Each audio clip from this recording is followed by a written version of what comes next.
Greetings everyone, welcome back to Imperfect Singing.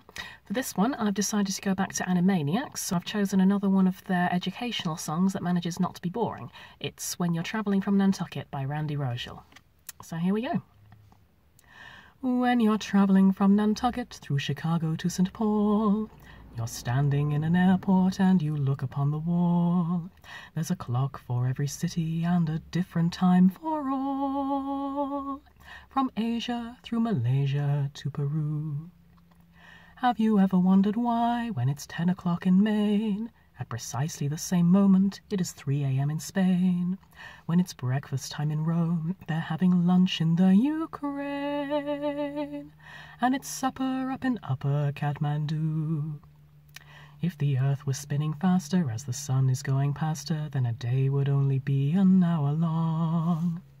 And school, when they begin it, would only last a minute before everybody has to run along.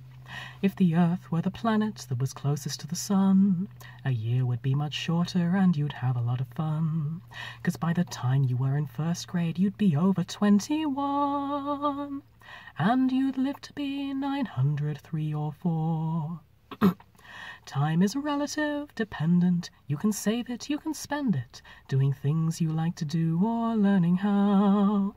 You can't see it, you can't taste it, but you certainly can waste it, which is really what I'm doing here right now. The international dateline's an imaginary cleft.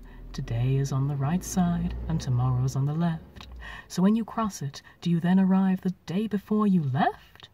That's how it works, it's quite berserk, you see. So if you were born in China while I'm born in Carolina, then you're a day ahead of me, you see. So the way I've got it reckoned, if we're born at the same second, then why should you be a day older than me? But it really is no miracle, a difference in our birth. Because the world is spherical, that's why around the earth there's always different times for Moscow, London, Boston, and Fort Worth. And that's the way it's always gonna be. So remember when you're traveling from Nantucket to St. Paul, in that airport, as you're staring at those clocks upon the wall, you should think about this song, my friend, and then you will recall that it was mildly amusing, but then totally confusing, and I bet you wish I hadn't sung at all. Nevertheless, thank you very much for hearing.